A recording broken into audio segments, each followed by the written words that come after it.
Alhamdulillah Doktor akan hari ini menyampaikan kuliah berkenaan dengan satu tajuk hasil dapatan daripada tajuk tesis beliau, itu hikayat Melayu tradisional antara kearifan dan kekarutan. Mungkin anda boleh perkenalkanlah sedikit sebanyak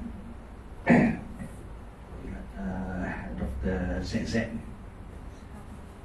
Beliau ni berasal orang kita yang berasalnya dari Kampung Pasipkan, Wakabaru. Tapi sekarang ni menetap di Kuala Lumpur, betul? Sungai Buloh. Ya, Sungai Buloh. Sungai Buloh. Mendapat pendidikan awal di Tahfiz Al-Quran dan seterusnya mereka menengah di Mahat Muhammadi Tupat. Kemudian sambung belajar lagi, mendapat sarjana sastra pengajian Melayu di Akademi Pengajian Melayu Universiti Melaya, dan yang terbarunya, yang terakhirnya menamakan pengajian PhD beliau di Institut Islam Hadari UKM dengan tajuk tesisnya penulisan dakwah dalam hikayat Melayu berunsur Islam, analisis 33 kisah Nabi dan Rasul dalam hikayat surah Al-Anbiya. Jadi mungkin hari ini Doktor akan berkongsilah sedikit sebanyak apa yang ada pada tesis yang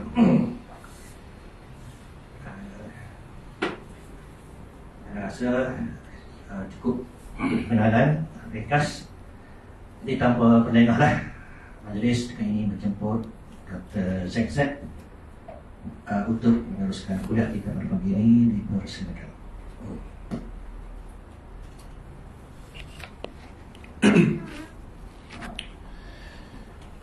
Bismillahirrahmanirrahim.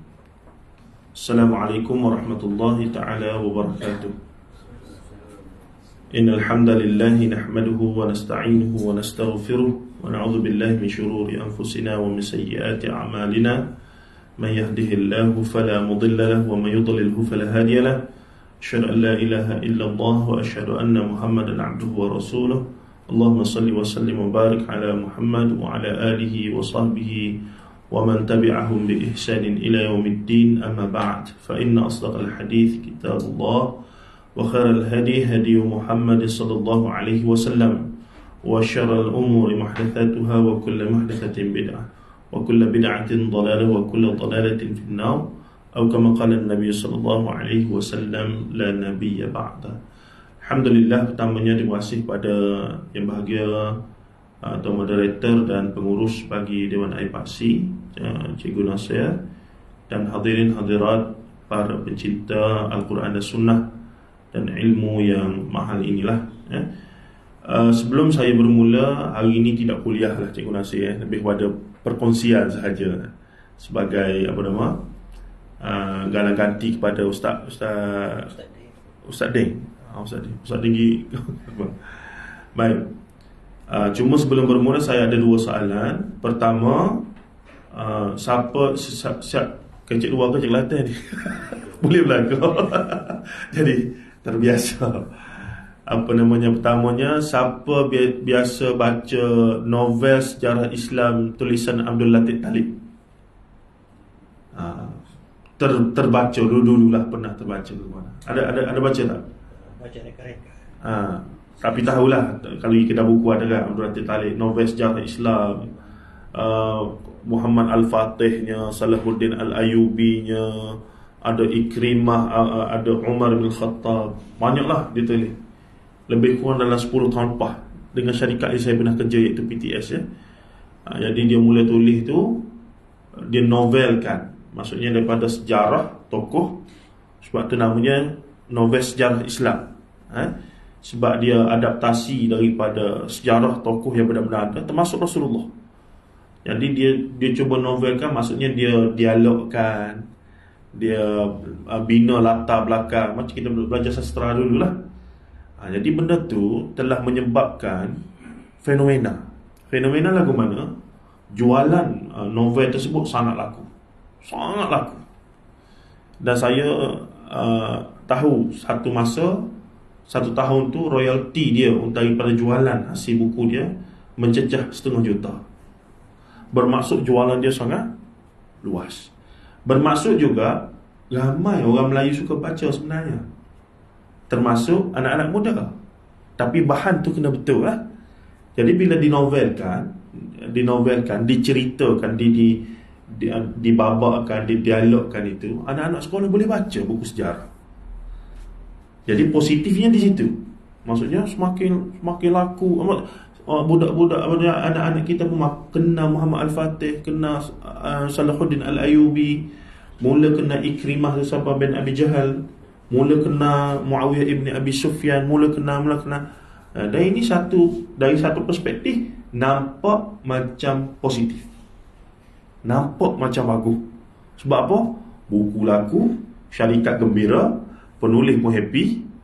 Yang kedua, anak-anak sekolah ni nampaknya semakin ada pendedahan terhadap sirah. Yang satu masa dulu sirah ni satu bidang ataupun satu subjek yang paling payah lah nak timbulkan minat di kalangan anak-anak sekolah khususnya. Itu yang pertama. Yang kedua, siapa boleh baca ni?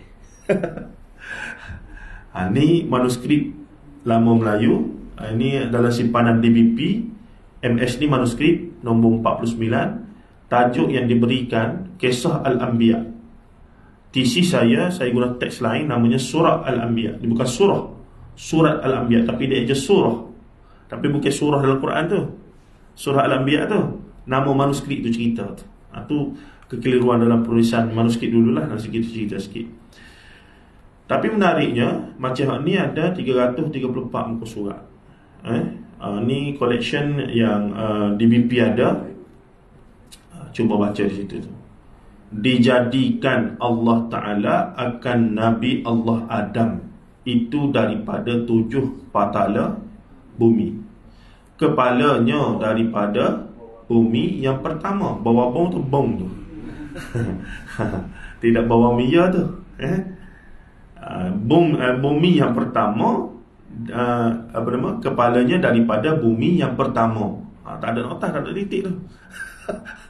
Dan batang lehernya, lam yaha raya ni, dan batang lehernya daripada bumi yang kedua, dan dadanya daripada bumi yang berapa ni? Yang ketiga. Gua tak ada ni, titik ni tak. Dan kedua tangannya daripada bumi yang keempat, dan belakangnya dan perutnya daripada bumi yang kelima, dan pinggangnya daripada bumi yang keenam, dan kedua betisnya dan kedua tapak kakinya daripada bumi yang ketujuh. Ni merah tak nampak lah dia ni. Dia tu. Apa ni? Tak apalah. Tapi sini kata Ibni Abbas radhiyallahu anhu. Sedap tu dia kata tu, bahawa dijadikan Allah Ta'ala Nabi Allah Adam daripada bumi Baitul Maqdis, dan mukanya daripada bumi syurga, dan kedua matanya daripada bumi sungai Kal-Kautsar. Al-Kautsar, Kal-Kautsar, dia ambil sungai Kal-Kautsar, dan kakinya daripada bumi India, dan dadanya daripada bumi, lagi apa ni, dari father daripada bumi Kaabah, Ka'batullah, dan tulangnya daripada bukit Qaf. Rumah dah. Bukit Qaf ni ramai minat ni. Dan apa dah? Dan apa dia?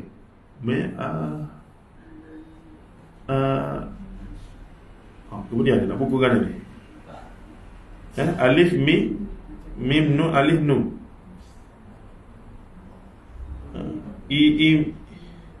Tak kena.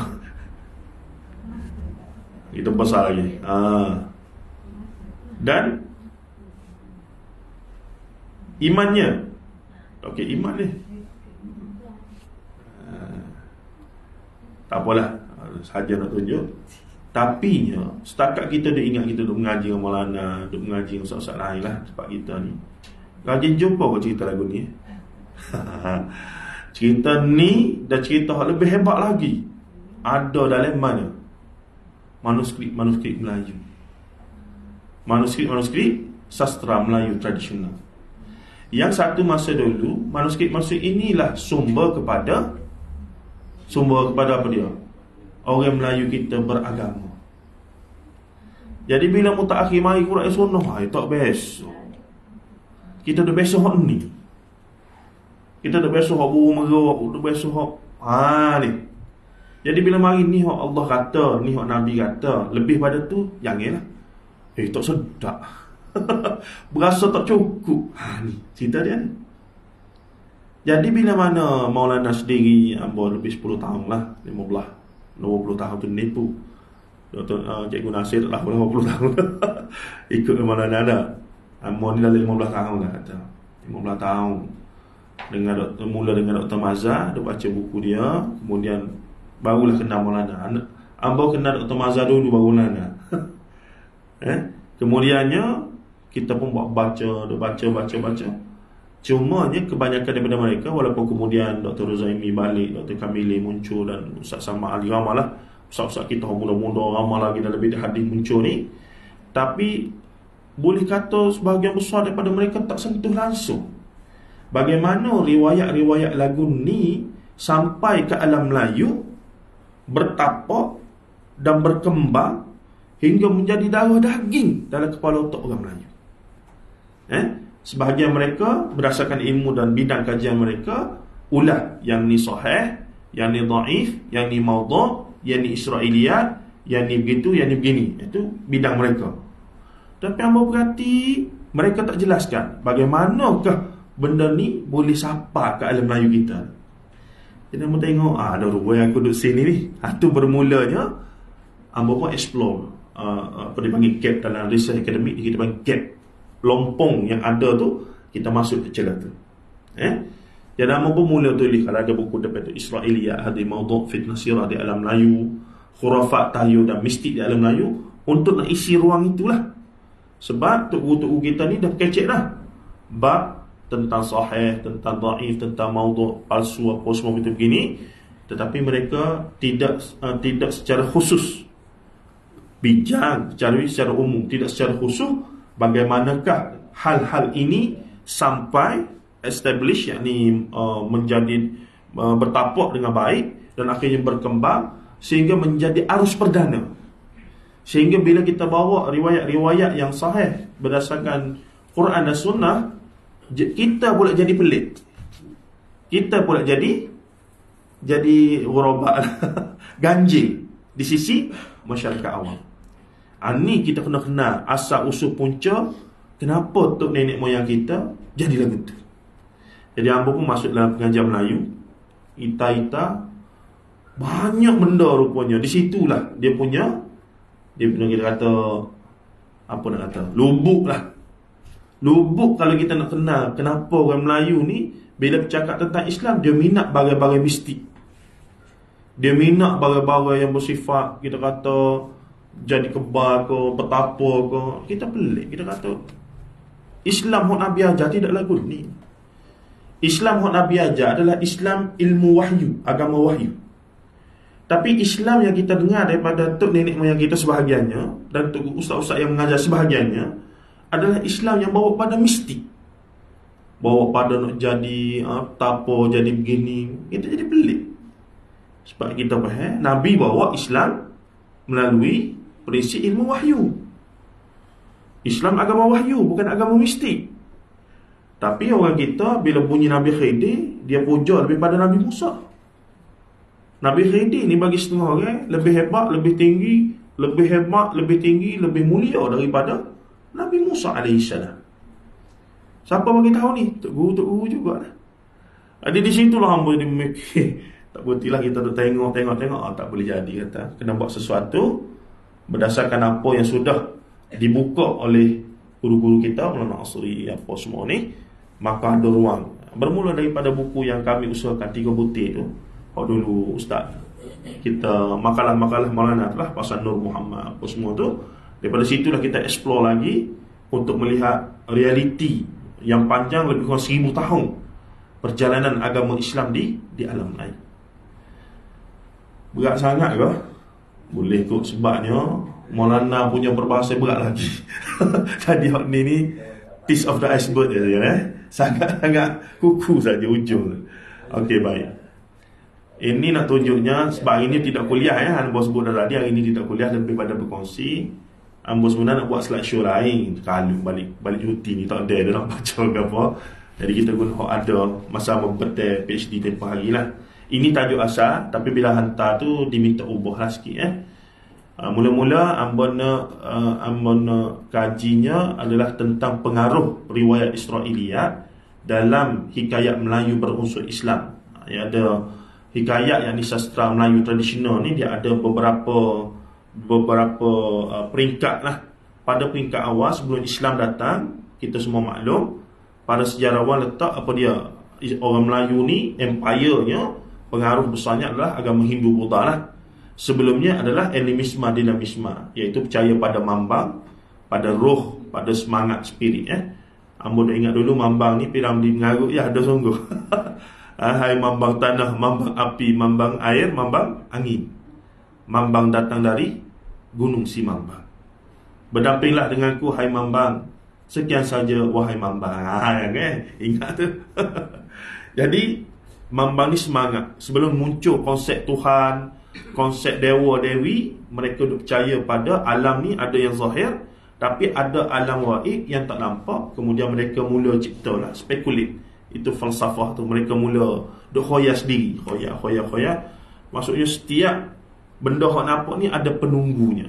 Jadi penunggu ni ke apa? Dia letaklah nama mambang. Begitulah permulaan. Dan bila agama Hindu dan Buddha mari, Empire Sriwijaya Majapahit mari, bawa agama sekali, agama Hindu Buddha, mula mereka ada konsep dewa dewi, dan mula kemudian mereka ada konsep roh ataupun konsep semangat yang bersabit manusia, reinkarnasi, boleh hidup semula, dan pelbagai lagi jenis falsafah. Mula bercambah dah. Ada panduan wahyu ke tidak? Belum dapat panduan wahyu lagi. Bila Islam mari, Islam agama yang berunsur, Islam agama hujung sekali dah. Bila agama Islam ni mari hujung sekali, pengalaman beragama dengan Hindu Buddha ni jadi lekat juga, tak boleh nafi. Ada juga kesan dia. Terima Islam 100%, bukan kata tolak. Terima Islam 100%. Tapi yang dulu-dulu ni dia tak tolak habis. Nampak tak? Sebab tu kita jangan pelik lah kalau kata bercampur. Tapi sebahagian yang diambil itu tidaklah salah. Kerana dalam kaedah syariat Islam ni, selagi mana benda tak bercanggah, kita boleh terima saja. Contohnya tradisi berkahwin zaman jahiliyah. Kalau baca Rahikul Makhtum, ada berapa? 5-6 jenis. Rasulullah nikah dengan Khadijah dengan cara yang bagi kita hari ni lah jadi syariat Islam. Bagi orang tua keluarga masing-masing, bagi dulu risi, khidbah dulu, tunang dulu, kemudian menikah. Itu cara yang mulia. Maka bila syariat Islam hari Rasulullah, maka itulah diangkat jadi syariat itu. Tak ada masalah. Tapi di sana ada yang bercanggah langsung, tak diterima. Di sana ada yang kalau adjust sikit boleh diterima. Maksudnya ini usul fiqh lah. Dan sebahagiannya tak boleh adjust langsung, kena buang langsung. Jadinya apa yang menarik, ketika Islam mari di alam Melayu, saya tak nak cakap harap apa semua ni, alam Melayu ni, orang Melayu kita dah ada tradisi sastra mereka sendiri. Berkaitan dalam bahasa dalam tradisi Hindu Buddha lah, mereka dah ada contohnya hikayat Sri Rama. Mahabharata Ramayana. Kitab ni sebenarnya satu kisah saja, cerita dewa-dewi duk bergaduh sama sendiri. Tapi dianggap kitab suci bagi agama Hindu tu. Maka Sri Rama ataupun hikayat Sri Rama dengan hikayat hikayat Sri Rama dengan hikayat Pandawa Lima ni asalnya daripada Mahabharata dan Ramayana. Bila Islam mari, pada peringkat awal Islam ni, tulisan Jawi ni ambil masa 100-200 tahun untuk establish pengaruh Arab Islam ni. Dia bukan hari ni mari esok jadi Islam, dah proses yang panjang. Jadi bila begitu, hikayat pada peringkat awal pada zaman Hindu Buddha ni memang duk dewa-dewi lah, pasal dewa-dewi apa semua. Bila Islam mari, mula beralih ceritanya nak cerita pasal kisah-kisah Islam, kisah Nabi, kisah Rasul, kisah wali-wali. Tapi cara cerita, cara hikayat, cara bersembang, cara duduk cerita pada masyarakat masih bawa bentuk zaman Hindu Buddha dulu. Nampak tak dia punya capur situ? Dia demo ni tak kecek langsung ni, bab sahih ke, dhaif ke, riwayat, padahal ilmu riwayat dirayah jauh sekali dah tu. Itu ni baru 10 tahun, 20 tahun ni baru kita duduk kecek ni. Ni zaman peralihan itu. Jadi bila begitu, nilai yang dibawa, contohnya hikayat Sri Rama dan hikayat Pandawa Lima yang berasal daripada Mahabharata dan Ramayana. Pada peringkat awal Islam establish di alam Melayu ni, di zaman Samudra Pasai dan kemudiannya zaman Melaka 1400 ataupun 1100 Masihi tempoh hari. Apa yang berlaku tuan-tuan? Tulisannya Jawi, hikayat Sri Rama dengan hikayat Pandawa Lima tulisan Jawi, tapi ceritanya, kontennya, cerita Mahabharata Ramayana. Sebab itulah Syekh Nuruddin Ar-Ranili kata, khatah tulis hikayat Sri Rama tu boleh digunakan untuk istinja. Level tu. Kalau zaman sekarang ni saya nak kiaskan lagu mana? Kisah Nabi dan Rasul, dan kisah Rasulullah dan para sahabat yang telah dinovelkan. Konsepnya sama. Nampak macam bagus, nampak macam betul, nampak macam dakwah kita berkembang luas, ramai orang baca, ramai kesedaran, tapi sebenarnya benda yang dibawa tu benda yang tak betul. Di sini masalahnya. Nampak macam bagus, ramai orang baca bagus. Orang dah kenal, budak-budak sekarang dah kenal dah Salahuddin Ayyubi apa semua ni. Tapi benda yang dibawa itu tidak tepat dengan disiplin penceritaan dan periwayatan dan perkisahan tarikh, yakni persejarahan dalam Islam. Dan kalau mereka berhenti setakat tu saja, mereka dah bawa cerita tu dengan cerita yang karut gitu lah. Lepas tu dia jadi ustaz, lepas tu dia jadi penceramah, lepas tu dia cari motivator. Cerita tu dia bawa. Dan benda tu lah everlasting sampai hari ni. Kita dengarlah ceramah mana-mana pun, motivasi ke apa, cerita tu bercampur aduk. Sebab asas ilmu riwayah dan dirayah tidak ditegaskan. Sehinggalah kita duk dengar 10-20 tahun ni, kita duk kenal Maulana Asri apa semua, barulah kita pun ada ilmu riwayah, ada ilmu dirayah dalam periwayatan. Baik, bila mau bawa tajuk ni dengan asalnya nak kaji pasal riwayat Israiliyat, masa pembentangan proposal tu, orang yang menilainya adalah orang tafsir, bidang tafsir. Dan dia pelik lah, kenapa saya nak kaji tentang Israiliyat tapi teks yang digunakan bukan tafsir tapi hikayat. Dia kata tak betul lah, gini. Dia komen macam-macam, kita tak setuju lah dengan dia. Tapi yang saya paling terkejut adalah dia kata benda hikayat ni benda untuk hiburan. Jadi bila untuk hiburan, memang betul hikayat orang tua-tua dulu, dia bukan tulis, dia tuturkan. Macam Tok Bagih apa semua ni lah. Dia panggil apa? Tok Selampik, Tok Bagih, apa lagi? Tukar cerita, tukar riwayat hikayat, itu asasnya. Cuma bila Islam mari, modal tu dah berubah daripada cerita dewa-dewi kepada Nabi dan Rasul. Dan kita yang ada asas Quran Sunnah mengaji ni, kita tahu bila bersabit dengan riwayat yang daripada Quran dan Sunnah, kena ada disiplin dia. Tapi bagi pihak orang sastra, pencerita di luar sana, dia tak kisah. Sebab tujuan kami untuk hiburan, untuk seronok, bukan untuk nak sahih tak sahih. Kita pula tengok perspektif ilmu riwayah dirayah, kita kata tak boleh. Cerita Quran ni adalah wahyu minallah. Mana boleh mu nak pandai-pandai tambah tokok. Di situ pertembungan berlaku antara bila hamba buat kajian ni, kena duduk dua daerah lah, daerah kesusastraan dan daerah ulum Islamiyah. Dan bila kita bawa tajuk ni kepada pengajian Melayu kata tajuk ni bukan tajuk pengajian Melayu, ni ada pengajian Islam. Kita pergi ke pengajian Islam, ustaz-ustaz saya juga di UM, dia kata entah nak buat ni tidak pengajian Islam, ni pengajian Melayu. Kata ikutlah sekali saya pergi UKM, boleh cari yang tengah-tengah yang boleh terima tu. Sebab kita memang nak apply benda tu.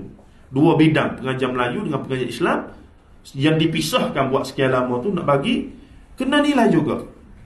Kena tengok dari perspektif pengajian Islam. Baik, lagi sikit lagi. Jadinya bila begitu dia kata nak buat hiburan, saya tak setujulah. Saya tak setuju. Saya kata dah, sebab sebenarnya dah ada beberapa orang pengkaji sebelum saya yang duk buat tentang perkara tu. Beberapa tesis master PhD dah buat tentang manuskrip Nabi dan Rasul, tapi dinilai dari sudut kesahihan riwayat. Cuba kita tengok secara ringkas Tradisi kesusastraan persuratan Melayu tradisional ni saya kata mempunyai pengaruh dan kesan signifikan. Ini umum lah. Mukadimah. Islam merupakan agama ilmu, memberi satu misi dan visi yang jelas dalam tradisi penulisan, iaitu sebagai wahana dan wasilah. Bila Islam hari, Islam agama ilmu. Bila agama ilmu, maka penulisan pun secara automatik jadi satu tradisi. Sedangkan zaman dulu dalam di kalangan orang Melayu sendiri, penulisan bukan tradisi. Yang jadi tradisi lisan, penceritaan lisan. Sebab tu kita ada sastra lisan, cerita Pak Pandai, cerita Pak Kadu, apa semua itu sastra lisan. Dan dia versinya boleh berubah-ubah ikut lokaliti. Versi Pak Pandai kita dengan versi Pak Pandai orang di belah Sumatera apa semua berbeza, tapi lebih kurang sama. Kita ada bawang merah, bawang putih, dia pun ada bawang merah, bawang putih. Kita ada apa dia ni jadi batu kena supah kemak dia.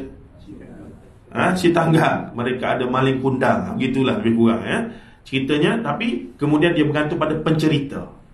Kalau dia tokok tambah lagi, maka inilah benda nak cerita, benda riwayat cerita kisah yang tak ada disiplin. Siapa-siapa boleh tokok dan siapa-siapa boleh tambah, boleh kurangkan.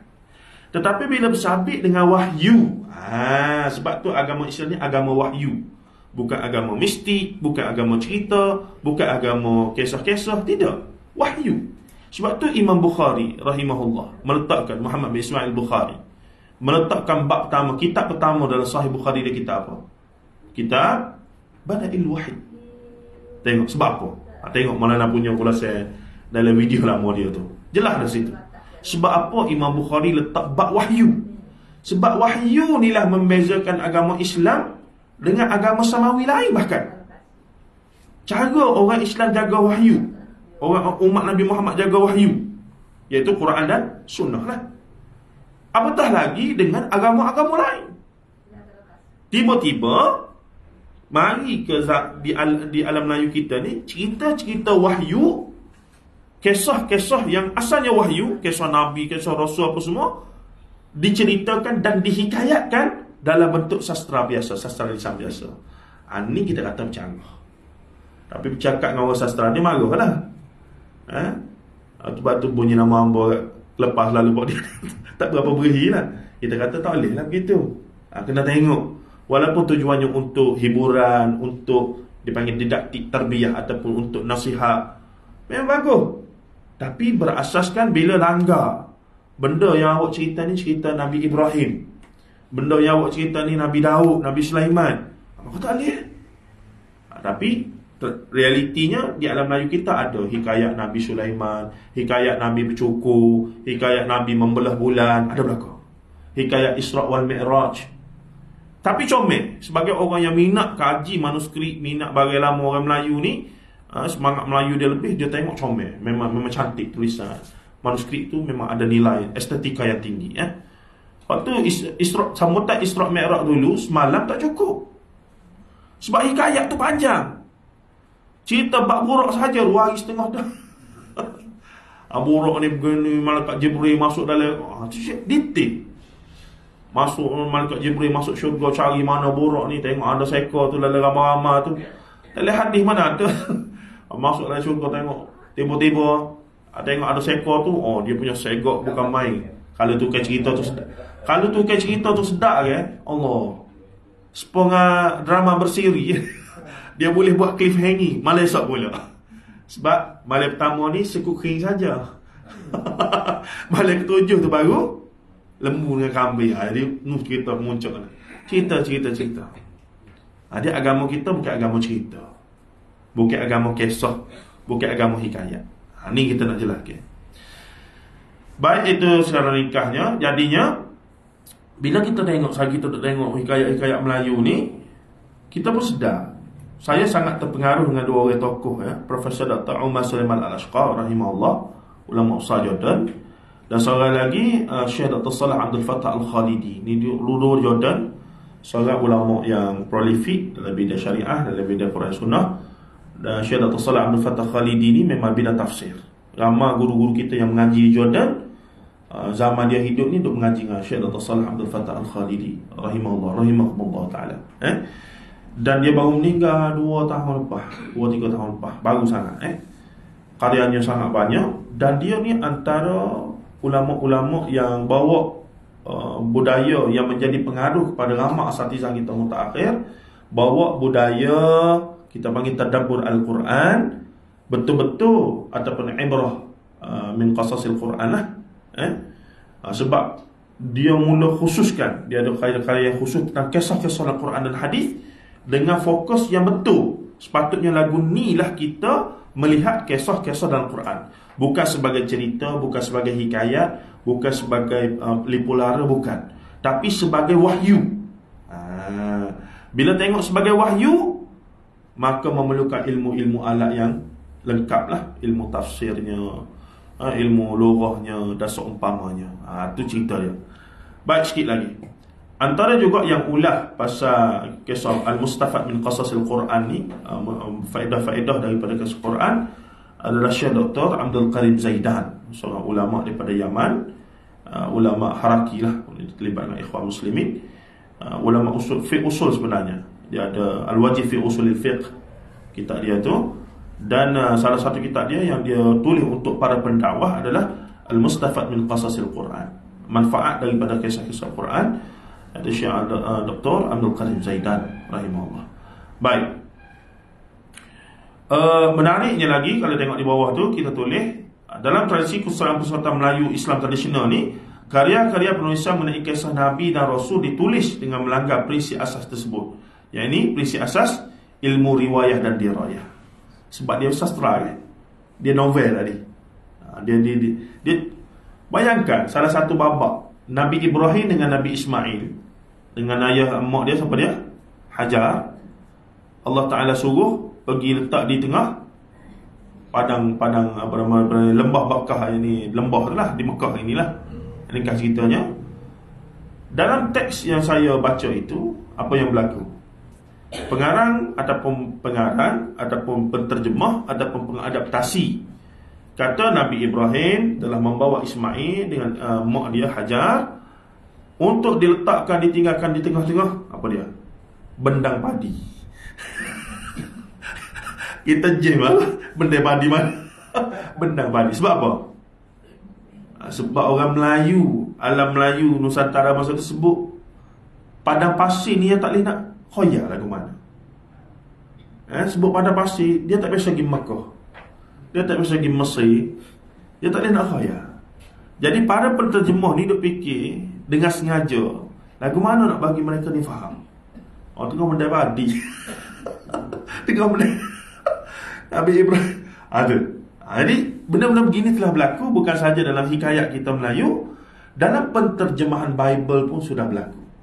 Bible yang paling lama diterjemah dalam bahasa Melayu antara terawal ni daripada tahun 1600-1500 dah ada sebenarnya, zaman Portugis lah ni. Cuma dia berevolusi lah. Cuma menariknya sebagai contoh, di beberapa negara Eropah dia ada 4 musim tu lah kan. Tapi bila mereka terjemahkan, iaitu Jesus ataupun Isa dilahirkan. Kalau ikut Bible yang telah dirosakkan pun dia kata winter lah. Tapi dalam Bible sendiri kata ketika malam itu, dalam Quran kata Nabi Isa dilahirkan pada malam apa nama bintang cerah, ada penggembala kambing apa semua itu gini tu. Dah. Jadinya untuk penterjemah Bible nak bagi audience ataupun sasaran market dakwah mereka, dakwah mereka itu faham, orang Melayu ataupun masyarakat di Nusantara ini, apa mereka buat? Mereka tukar daripada 4 musim itu kepada ada musim tengkujuh, ada musim panah. Istilah dia guna. Nampak macam kecil, tapi dalam ilmu penterjemahan ia memberi kesan kepada audience, sasaran dakwah. Di situ ada ilmu dia lah, ada dia punya kaedah-kaedah itu. Baik, lagi sikit lagi. Jadi persoalan yang saya cuba bawa dalam kajian ini adalah apakah faktor penulisan kisah Nabi dan Rasul dalam sejarah tradisi Serani hikayat Melayu versus Islam. Apakah faktor yang menyebabkan ia ditulis dengan meluas? Kita bincanglah panjang lebar tu. Dan kemudiannya ciri-ciri sebuah penulisan dakwah disebabkan tajuk pengaruh riwayat Israiliyat saya tidak diterima, maka saya kena ubah kepada hanya bincang tentang penulisan dakwah saja. Di peringkat master pun saya buat tentang penulisan dakwah dalam karya itulah. Ni teknikal sikit lah, tak apa. Baik, ini pun tak penting mana. Okey, ini maksud saya sudah ada beberapa kajian yang begitu bagus. Contohnya di sini Salsabil Haji Muhammad Zain pada tahun 2012 dia kaji Israiliyat dalam manuskrip Melayu, kajian terhadap hikayat mukjizat Nabi. Ada tak? Dia cuba cari mana riwayat Israiliyat. Satu lagi adalah Dr. Rosmawati Makzin ni, penulis yang prolifik. Siapa mengaji sekolah Arab biasa akan guna buku dia untuk teks bidang STP, SPM. Banyak dia dengan suami dia ni banyak dia tulis buku-buku rujukan teks. Dr. Rosmawati Ali Makzin ni pada tahun 2004, lebih kurang 20 tahun dulu ni, dia tulis TC PhD tajuk Riwayat Israiliyat, pengaruhnya dalam manuskrip hadis di alam Melayu. Sebenarnya bukan manuskrip hadis, tapi hadis-hadis yang ada dalam manuskrip Melayu. Dia pilih beberapa manuskrip untuk dia analisis. Menariklah dapatan dia tu. Dan di sini yang terbaru ni, Muhammad Khairul Nizam ni, seorang pensyarah UiTM sekarang, pada tahun 2016 dia buat kisah Bible dalam hikayat masyarakat Melayu, kajian terhadap surah Al-Anbiya. Teks yang sama saya gunakan, dia guna juga, tapi dia tengok perbandingan dengan kisah-kisah dalam Bible. Dan kesimpulan dia, banyak persamaan. Banyak persamaan. Apa maksudnya? Maksudnya masyarakat kita selama ni duduk dengar cerita Nabi dan Rasul, sama ada melalui lisan, bertulis, ataupun ceramah-ceramah agama, bahkan kita berani kata bercampur kisah yang sahih dari Quran dan kisah yang sudah bercampur aduk dengan kisah-kisah Israiliyat. Bila sebut Israiliyat ni pada Bible, daripada Taurat apa semua, kira Israiliyat lah secara umumnya, walaupun ada spesifik lagi. Dan satu lagi ni tak payah, ni teknikal sangat. Ini sebenarnya teks yang saya kaji ni teks yang berada di Asiatic Society di UK sekarang berada. Teks asal dia tu, manuskrip asal dia tu. Sebab saya tak kaji filologi, kita tak kaji teks sebagai bahan kajian, kita kaji konten. Maka disebabkan teks ini telah dikaji oleh Hamdan Hasan, dia telah transliterasi, dia telah rumikan, dan diterbitkan oleh DBP pada tahun 1990. Ada 33 kisah dan dengan ketebalan 588 halaman yang tulisan kecil-kecil. Kemudian manuskrip asal dia ada dalam naskah Maxwell 22 dan 23 di sini, dengan tajuk surah Al-Anbiya. Maksudnya di UK ada. Saya email sebelum saya Viva ni, saya email ke Royal Asiatic minta salinan muka depan, gambar muka depan untuk nak sahkan betul-betul ada. Alhamdulillah dia reply. Okey. Tapi ada maklumat di sini, dia kata penulis atau penyalinnya. Ni sini ni. Dia kata penulis atau penyalinnya bernama Hamid bin Muhammad Nuruddin. Melaka, Limbungan. Manuskrip ini ditulis pada tahun 1295 Hijrah bersamaan dengan 1878 Masihi. Siapa beranak dah macam ni? Itu bagusnya. Dia ada manuskrip asal. Duduk mana ni? UK lah. Jadi tak okay kita nak terbang ke UK tu. Tetapi sebenarnya Hamdan Hassan ni dah terbitkan dengan DBP. Kalau siapa ingat dulu pernah beli dengan ketebalan ini. Saya pula biasa nak buat ni, nak cari mana buku ni sama ada library ataupun. Saya pun tulis di Facebook, siapa ada buku ni gini-gini, saya memang nak buat gini-gini. Ada seorang hamba Allah ni lawyer daripada Johor. Saya kata saya nak belilah 100 riyal tak apa lagi. Mahal dah tu 100 riyal tu. Dan 100 riyal tak apa lagi, tak apa. Dia pun saya ada ustaz, dia kata tak apa, kalau ustaz nak beli gini, dia kata saya bagi pinjam. Sehingga habis kajian pulang balik. Tiba-tiba saya kata boleh lah, asalkan ada bagai kita nak buat kajian ni. Dia pun setuju nak bagi. Bila dia nak bagi, dia minta alamat apa semua, tiba-tiba kata gini lah ustaz, saya bagilah pada ustaz, ustaz buat lah. Kata orang lagi bagus lah. Rezeki ya. Nah, semoga dia dapat pahala yang banyak lah daripada apa nama? Yalah, kalau dia kata dia tak baca juga, dia rak je, dia bagi. Alhamdulillah, rezeki saya. Jadi dia bagi tu, ini ketebalannya. Okey, ni naskah asal dia di London tu. Ni memang daripada Dr. Edward Wedge. Betul ke baca tu? Pustakawan Royal Asiatic Society of Great Britain and Ireland, yang dikirimkan kepada pengaji melalui email 20 Jun. Saya email 2 hari, kemudian dia balas, saya minta gambar depan. At least kita sahkan bahawa manuskrip ini benar-benar ada di London.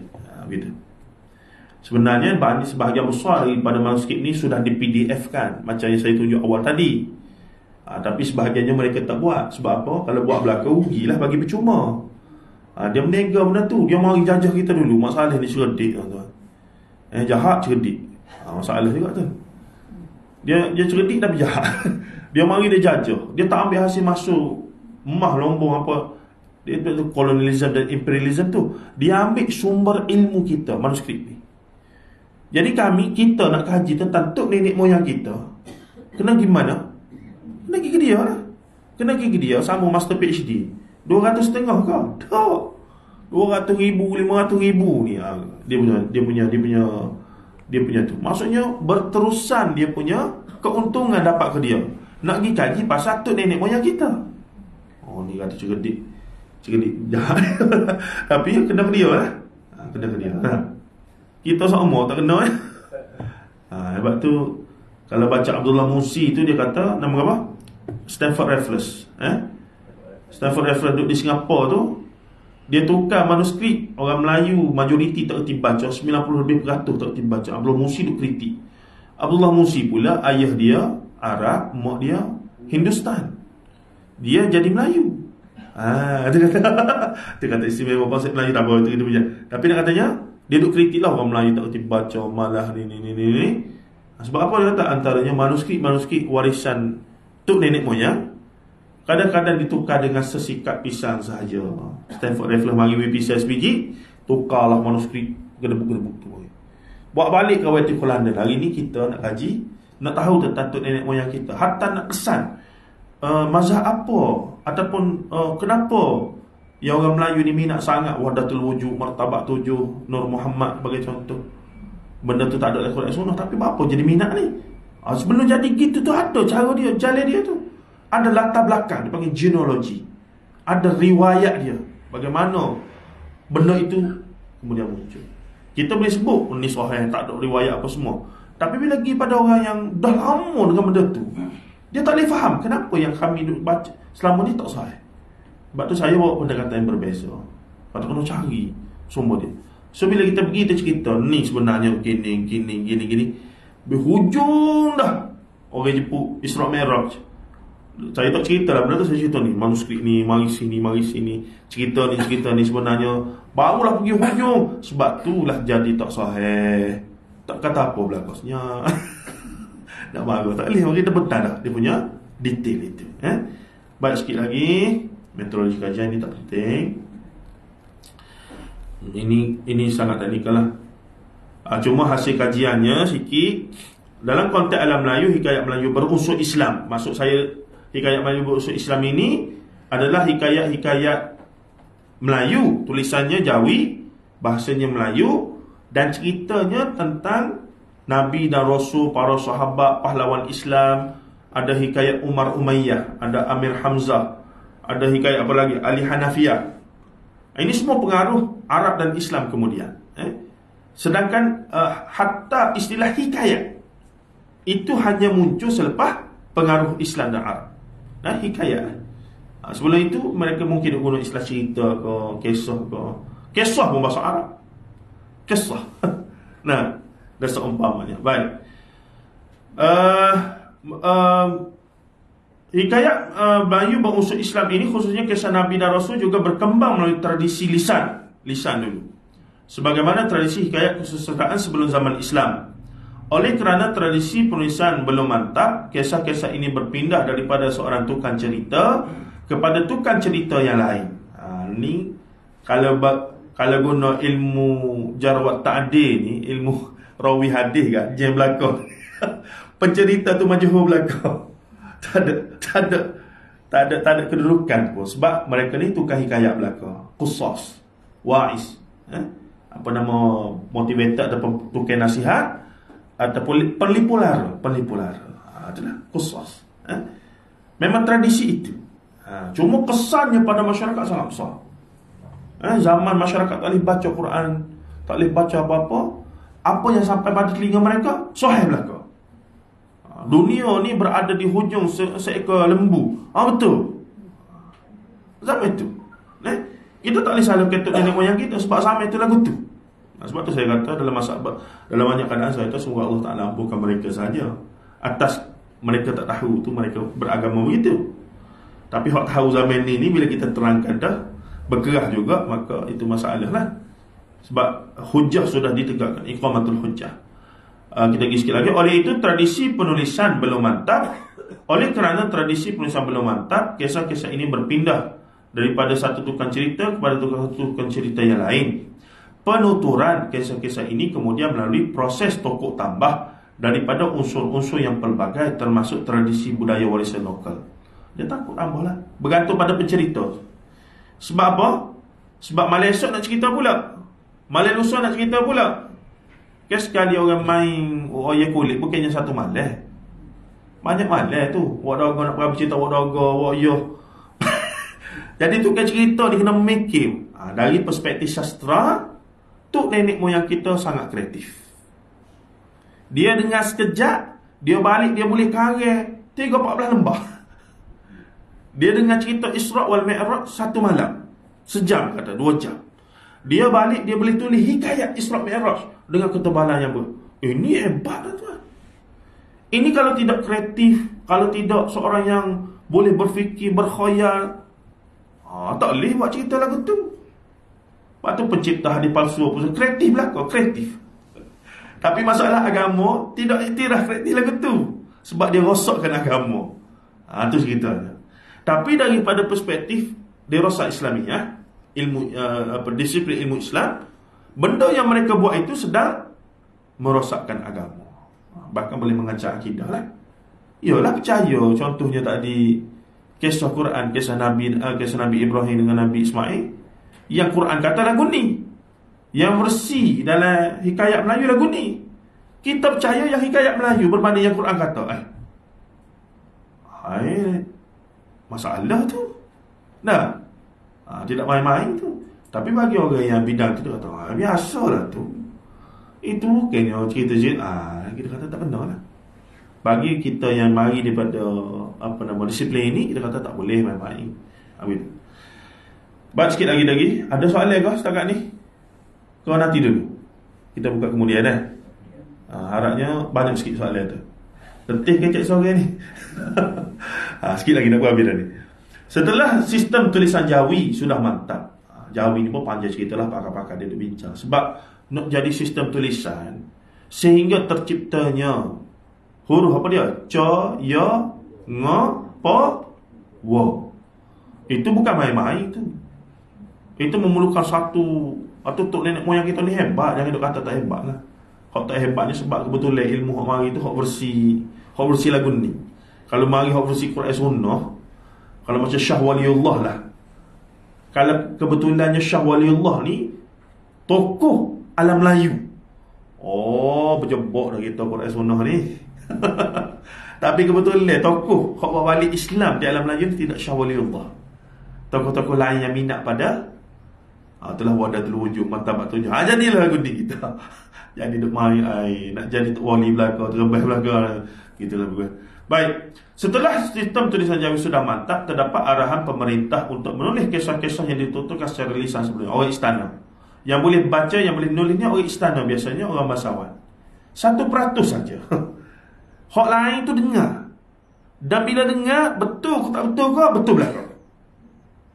Sebab tu cerita lah Gajah Rimau pun mesti betul. Sebab kita tak kerti baca. Jadi betul belaka tak? Jadi alam ini bermula daripada Nur Muhammad cahaya begini. Betul. Betul. Sebab nak cek sendiri tak boleh. Sebab tu kita tak boleh salahkan tok nenek moyang kita dulu ya. Bila kita faham latar tu, zaman itu menyebabkan mereka lagu tu. Cuma kalau zaman ni masih ada lagi orang yang bersikap begitu, kita tak boleh terima lah. Sebab sumber untuk membuat perbandingan itu sudah sangat banyak. Begitu. Jadinya keperluan kepada penulisan muncul antaranya kerana kisah-kisah ini biasanya akan dibacakan atau dirawikan. Dipanggil juga dirawikan dah. Riwayat lah tu. Diriwayatkan, dirawikan. Ketika menyambut hari-hari kebesaran dalam Islam seperti sambutan majlis Maulid Nabi dari dulu lagi. Bab menyambut makan free tak talah. Tak talah. Jangan emosi. Dari dulu lagi. Atau tradisi kita memang minat pesta. Kalau sore-sore baca Quran, lemah. Kalau ramah-ramah, dia semangat. Dia kena lagu tu. Dan bila ramah tu mula-mula jadi majlis-majlis khah dah pula. Kita tak setujulah tu. Majlis khah tu. Baca ramah-ramah tak ada masalah. Tapi bila ada majlis khah, kena lagu ni, tu jadi bid'ah idhafiyah dah pula. Maka apa lagi peristiwa Isra' Mi'raj, hari Ashura, tu bobo surah tadi tu. Hari raya puasa, bobo surah tak ada masalah, buat sedap wirabang makan. Sedap bobo surah kita ni. Cuma mengkhususkan bobo surah ni buat apa? Sebab ni dalam kitab sebut, kitab mana? Kitab Yawi ni lah. Pada hari tersebut ni gini belayar Nabi Nuh, gini siapa di Mekah, apa aja cerita. Benda tak ada belakang tu. Hari raya puasa haji ada berbagai sambutan lagi lah. Okey. Last kalinya justru pengkaji berkesimpulan bahawa karya genre ataupun bidang hikayat Melayu berunsur Islam ini, khususnya surah Al-Anbiya, teks yang hamba kaji tu, yang setebal 500 surat lebih tu, meskipun dari sudut bentuk persembahan,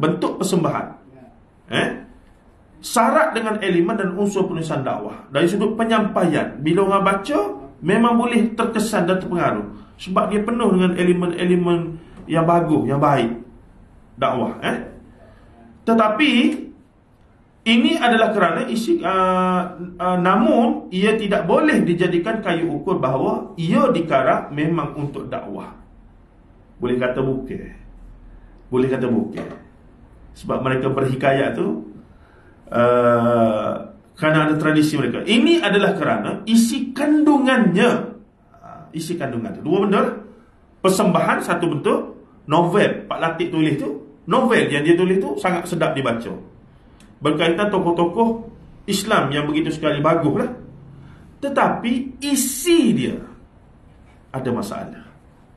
Bila dia sudah novelkan, dia sudah kreatifkan, tiba-tiba Nabi Muhammad, contohlah, tiba-tiba Nabi Muhammad tersedar. Nabi Muhammad pun berkata kepada isterinya Khadijah, wahai Khadijah, siapakah begini-begini? Mari mana tu? Riwayat mana tu? Tapi bila novel dia kena lagu tu.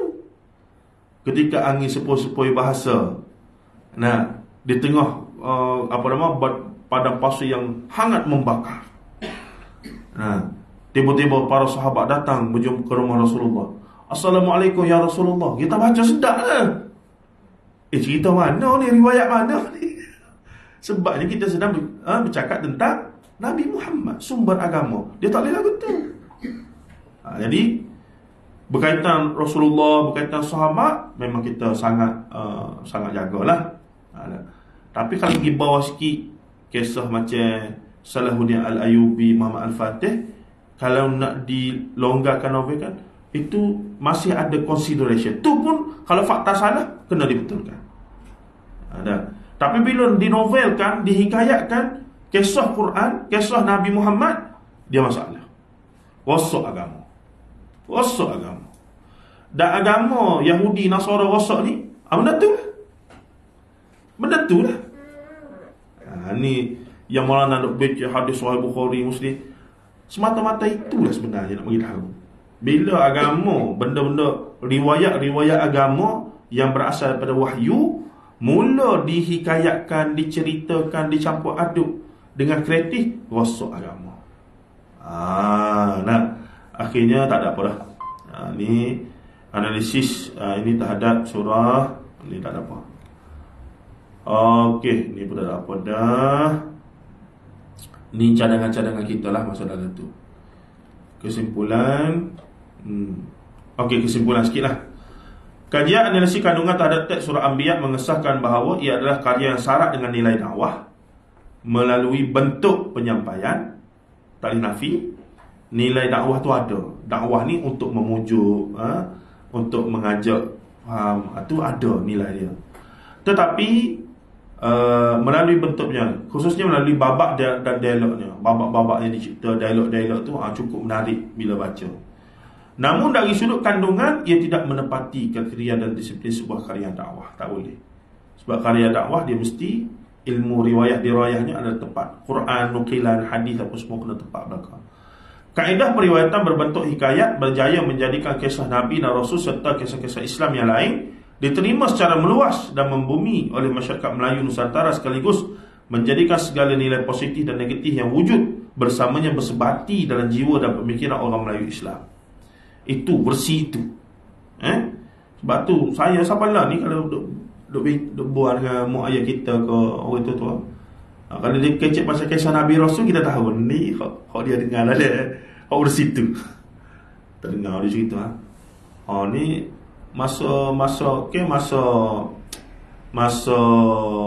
Nabi Nuh nak naik, Nabi Nuh tarik keldai nak naik ke bahtera dia.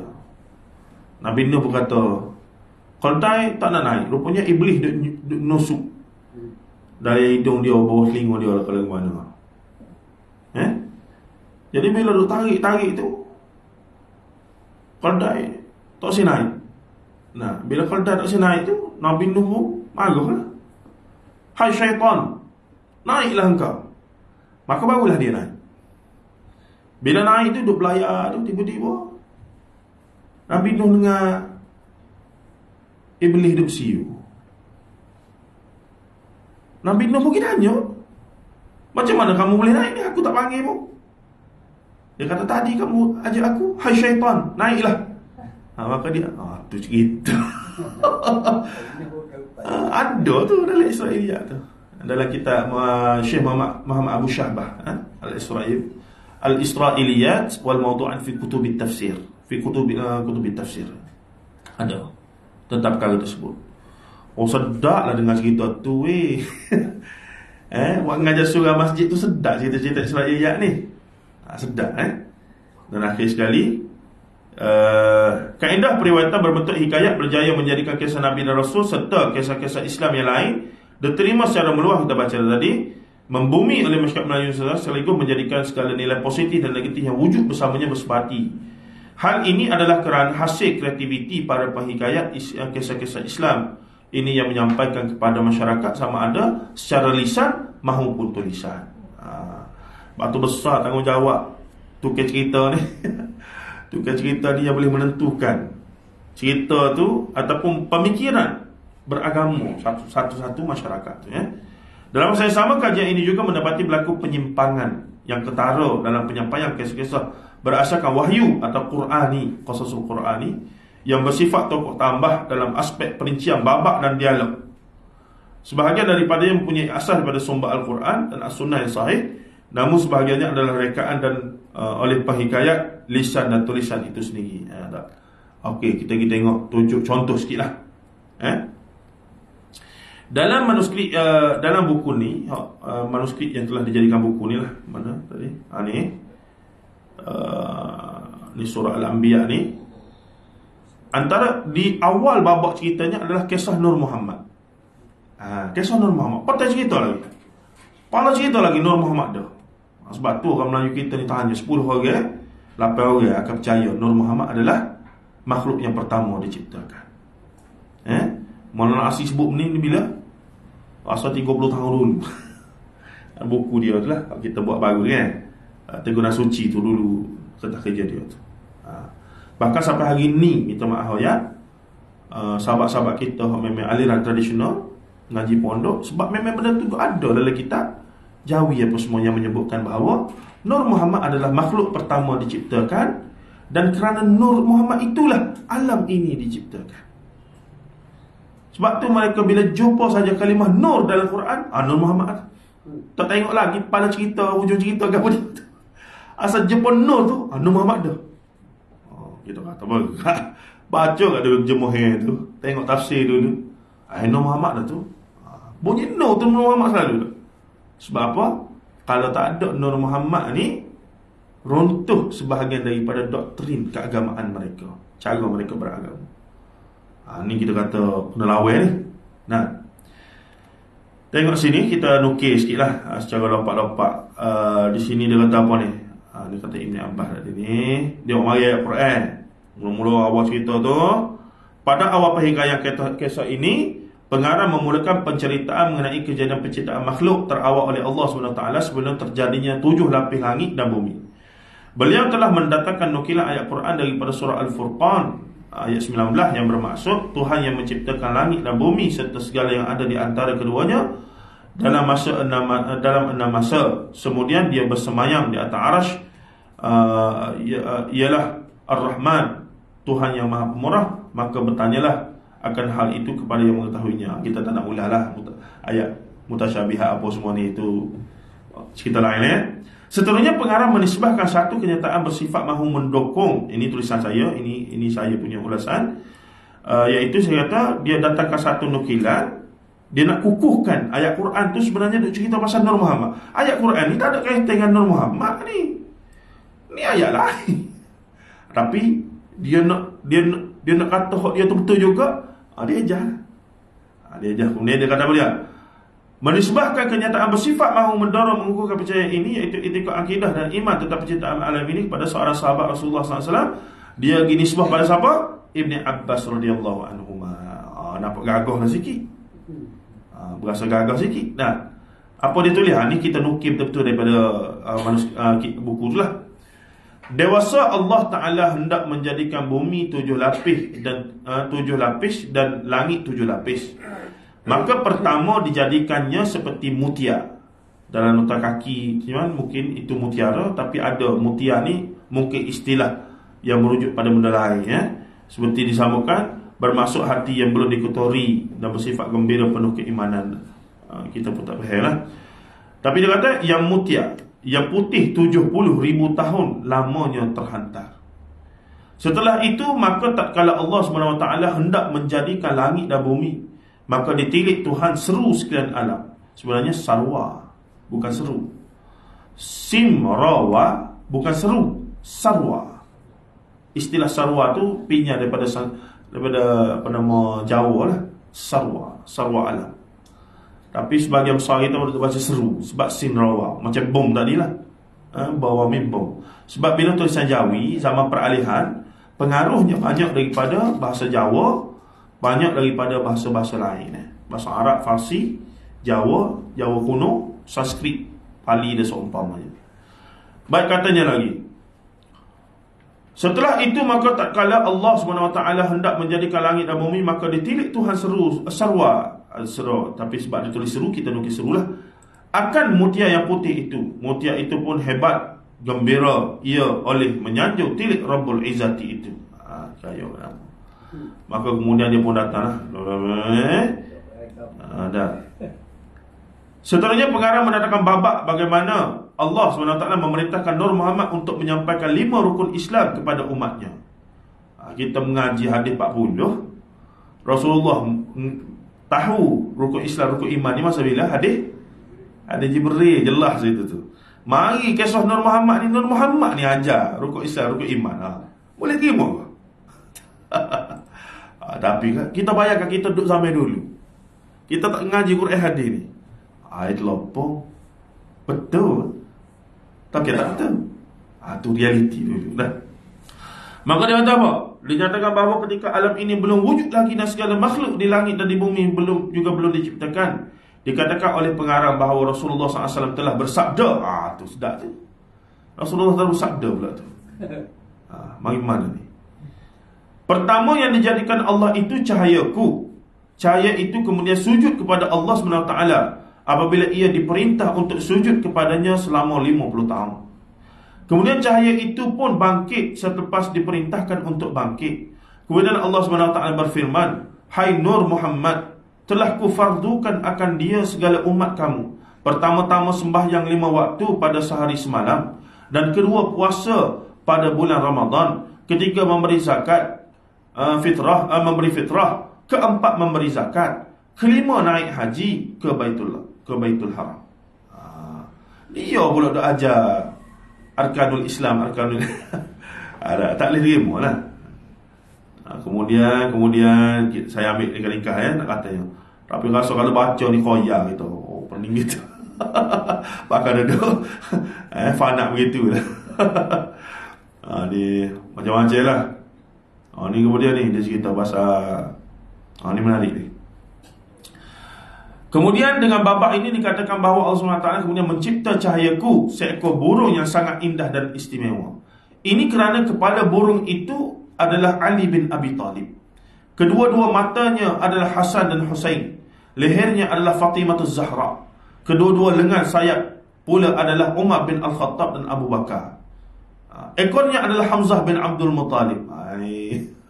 Tapi kalau kita tanya orang aliran tradisional ni, dia kata ini pelambangan. Ini satu bentuk ihtimalan. Macam-macam lah, takwilan, itu gambaran, itu simbolik. Masalahnya mereka percaya nur itu secara hissi, nur itu secara hakikat tu. Yakin pergi kepada apa dia? Sebab tu Nabi Muhammad jalan tak ada bayang. Mari mana ni? Nak pergi situ, aku dah pergi ngarut lagi. Nah, babak ini juga jelas. Tapi masa pemeriksa luar saya baca ni, kebetulan dia orang tradisional, dia baca, dia banyak lah, dia tak setuju gitu. Gini kata kena dah kau ini. Tu kena pukul 9.30 sampai pukul 12. Gerbak. Saya sampai tak lawan ke apa, pakai senyap. Lawan kena dah aku ni. Pakai senyap begitu. Tapi akhirnya kata lulu lah.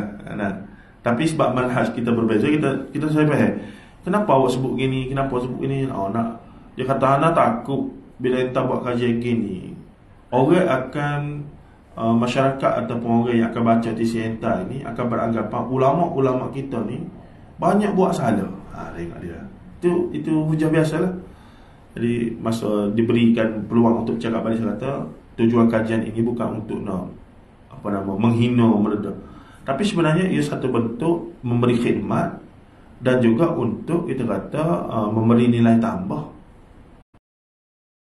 Daripada kita nak kata mereka yang duk buat benda ni dulu, untuk nenek moyang kita ni telah buat satu benda yang zalim, yang jahat, tidak. Itu masalah pemikiran sahabat kita aliran tradisional ni. Bila ada khidmat ulama semasa takhrijul hadis apa semua, kemah lah. Seterusnya pengarang fadilat jika kisah Nabi Muhammad dibaca pada setiap malam dan hari. Tengok. Fadilat ni. Nak tu. Maka pahalanya seperti mati syahid. Tak ada pahal belakang. Ya. Sila. Ada tradisi khusus yang dikantar kan? Atau dah ada institusi di pondok lama dulu itu? Ya. Metodologi. Dulu kami terjemah manhaj sebagai metodologi ataupun kaedah. Tapi tidak, sebenarnya manhaj pada saya lebih pada itu, dipanggil epistemologi. Dalam bahasa akademik, epistemologi dimaksud the theory of knowledge ataupun teori tentang. Hamzah Fansuri ini tokoh kontroversi. Dia antara pembawa fahaman wahdatul wujud, aliran Ibn Arabi kat dalam Melayu ni. Tapi dia disanjung sebagai ulama besar, tokoh yang bawa pemikiran wahdatul wujud mulai Makkah. Cuba kita pergi Makkah. Kita pergi Makkah abad 15, 16, 17, 18. Di Mekah zaman tu, pihak mana yang paling berkuasa dan berpengaruh? Bila tengok balik, secara ringkas, siapa-siapa pun boleh.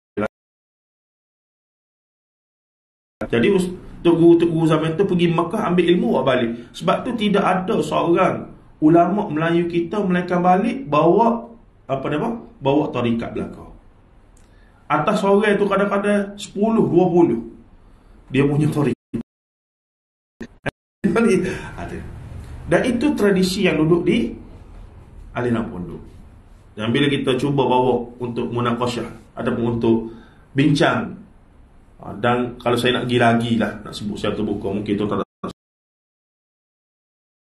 setakat pembacaan saya abad ke-20, Tarjuman Mustafid oleh Syekh Abdul Rauf Singkil, itu pun selepas polemik wahdatul wujud berlakulah antara Syekh Nuruddin Ar-Raniri dengan aliran Sumatrani dan seumpamanya. Barulah ada tafsir 30 juzuk. Saya ambil diploma Usuluddin dengan Dr. Fauzi Drama apa itu. Sebab dia ni antara orang terawal yang buat kajian takhrijul hadis dalam kitab Jawi Melayu. Dia pilih beberapa kitab Syekh Daud Fatani. So dapatan-dapatan dia kata, kenapa hadis palsu ni banyak dalam kitab Jawi? Dia cerita lah. So dia kata, apa pelik sangat ni? Tengok terjemah Sahih Bukhari pun tak ada. Banyak kepada tarikat zikir apa semua itu begini. Jadi hak ni lah hak doa balik. Jadi sampailah lah ni. Cuma alhamdulillah kemudian zaman moden ni ramai dah pergi ke Madinah, ke Morocco, dan terbuka di sana, balik di India, Pakistan, bawa sama mereka sekali. Jadi anak murid hak mari ambil ilmu dengan mereka ni akan pilih lah. Kalau kata dia nak bawa hak sufi tu, boleh hak sufi lah, hak tasawuf tarikat ni. Kalau dia nak ambil Al-Quran hadis betul, dia orang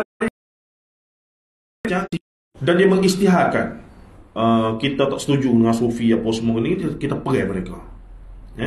Tetapi Syah Waliullah Dahlawi sebaliknya, dia daripada India.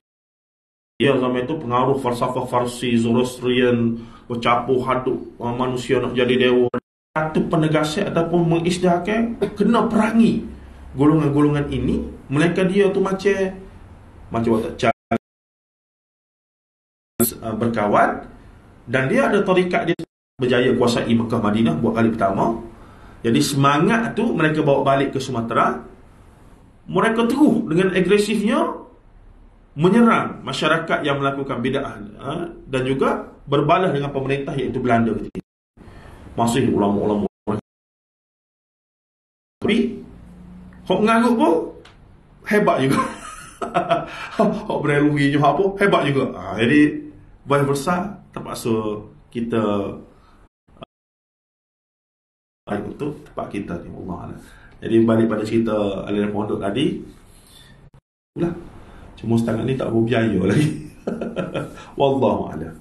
Ada lagi ke sikit? Assalamualaikum. Dengan sengaja dalam keadaan kita dah bagi tahu benda ni tak ada faedah, tak ada asal apa semua, tapi dia yakin juga benda tu ada fadilah apa semua. Tak berani nak kata kita pun. Cumanya kalau dia buat dalam keadaan tak tahu, dia ikut apa semua tu, saya fikir ada sebagai orang awam, saya punya drama kan, kita dengar kan, kita tak tahu. Kalau kita ni ahli hadis ke, so dari tafsir Quran tu, kita boleh tahu. Jadi macam mana cara untuk mengenali lah apa yang diajar tu betul-betul sumber sahih. Sebab saya sendiri pun dengar semua. Tapi dengar semua tu dalam keadaan kita dah bertambah ilmu, tahu bahawa tidak mungkin untuk kita terima 100%, melainkan bila dengar saja kita duk biasa dengar yang sahih. Ustaz ni at least, tapi nak tegur dengan terbuka tu nampak tak comel lah kan. Melainkan dia buka. Kalau dia buka, kita tanyalah macam tadi kita tanya, Ustaz, ya Ustazah, kalau boleh kecak sikit, min aina laka hadha ya Ustazah. Kita sayang ustazah kita ni ramai yang ilmu banyak. Mak yang balik Mesir saya tu, kita tahu dia bagus. Tapi sedikit kekurangannya pada bila nak menyampaikan. Tak ada alasan dah hari ni. Jadi betapa banyaknya manfaat pada saya kalau ramai penceramah selebriti hari ni mula ada sedikit kesedaran itu. Ada nak tambah. Kena nak pilih. Kalau anak jangan ikut. Kalau anak, kalau hok jenis ada serempat tepi, tarik serempat tepi, jangan tolak tu. Tak payah dengar. Duk dengar, kalau 10 orang yang dengar mesti ada capu. Minyak atas tanduk lembu. Dan lembu tu pula atas ikan tu. Dia kata benda tu Syed Najib Al-Atas. Syed Najib Al-Atas. Dan ulama di Kelantan ni Ustaz itu ada tersumbernya pada Quran dan hadis. Jadi bila begitu nisbah pada Ibnu Abbas pun tidak membantu. Melainkan kita kata itu kaedah mereka lah untuk itu kononnya seolah-olah sahih. Dan kaedah tadi ghaibiyat, benda ghaibiyat sam'iyat ni benda akidah. Bila akidah yang berkaitan tauhid. Sebab tu dalam bab kisah Nabi Rasul ni kita tegak. Bila mana benda yang tak ada dalam Quran dan hadis, kita tolak. Begitu. Jadi dalam bab ni bila duduk follow juga perbincangan dan manfaat untuk orang awam tak banyak sebenarnya. Lebih mengelirukan. Sebab dia duduk bincang falsafah. Itu sebab boleh jadi. Saya rasa begitu. Harun Ibrahim. Prof. Fatah Harun ni baru dia pergi Singapura. Di Singapura masuk Al-Junaid, Madrasah Al-Junaid. Sebab dia ni mahir dah. Dia masuk mengaji free. Masuk pula dapat kelas nombor 5. Bidang akidah dan falsafah.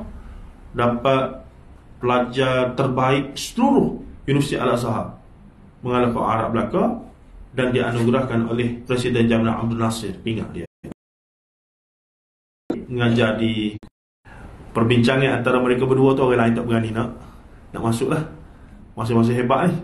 Lepas tu Prof. Fatah Harun ni masa master dengan PhD pergi USA, University of UCLA Los Angeles apa ya. Untuk kita ni tak sedar dan masih duk anggap doktrin ini sebagai falsafah tahap tinggi, akidah tahap tinggi, falsafah kuasa kok tak betul. Dia panggil neoplatonic. Jadi minat nak kaji benda-benda begini satu saja, termasuk ambil tulis buku khurafat, tahyul dan mistik di alam Melayu, Israiliyat, hadis maudhu ni satu je. Ambo tengok keluarga sendiri Melayu yang tak unik kata.